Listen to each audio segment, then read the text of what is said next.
Thank you, Deacon Steve. The heart's at home.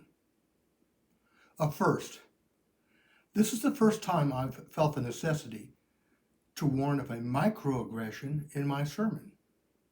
Here's a warning. Some listeners may find the content in this sermon to be corny. Yes, I said corny.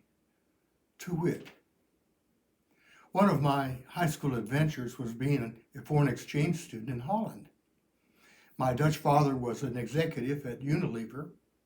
My mother was a Dutch Reformed minister. And my Dutch brother, Frank, well, he was just a normal teenager. The family had no car. They didn't need it. So Frank and I explored much of Western Holland on our bicycles. One of our odysseys took us to an aunt and uncle of his. As I was looking through their house, I saw this framed message. It's a common saying. You may even have one in your home. Home is where the heart is. The feet may wander, but your heart is always at home. To be truthful, I wasn't homesick, but I shared that little saying in a letter to my parents. Back in those dark ages, emails were still a figment of Al Gore's imagination. My beloved late mother, a saint if there ever was one, nearly crushed me when she wrote back, "Bill, that's really corny." Deacon Steve, do you know a good counselor? I'm still reeling from that maternal put-down. In case you don't know, Steve is a counselor, and from what I've heard, a darn good one. Our gospel today says, "In my Father's house are many rooms."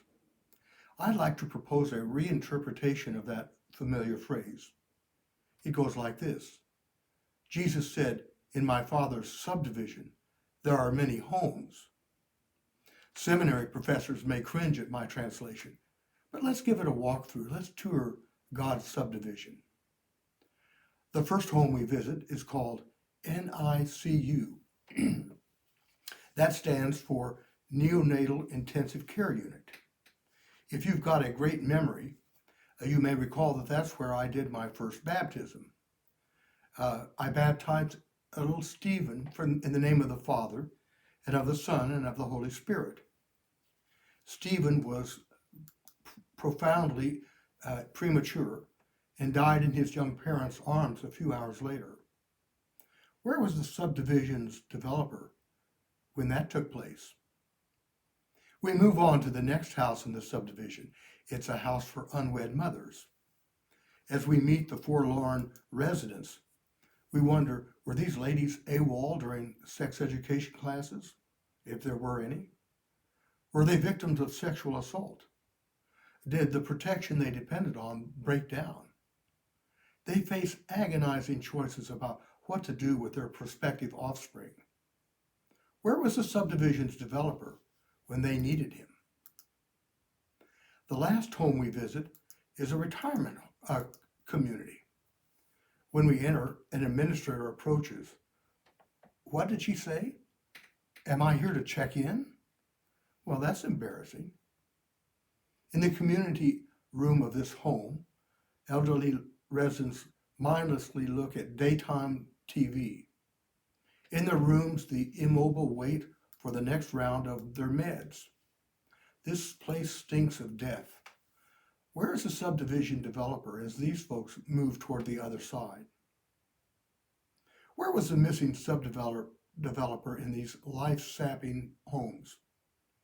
Of course, God, the subdivision developer, the creator of heaven and earth, is here in every home in which we dwell. We human home dwellers have the freedom to live in life-squelching denial of God's presence, or we can embrace, even under the most difficult circumstances, God's healing, life-giving presence. Hard as it might be, in that NICU home, with the gentle presence of the Spirit, little Stephen's parents might find solace that God never abandons one of God's children. In that home for unwed mothers, with the hopeful presence of the Spirit, the mom and her attendants might contemplate a full and happy life for the next child of God.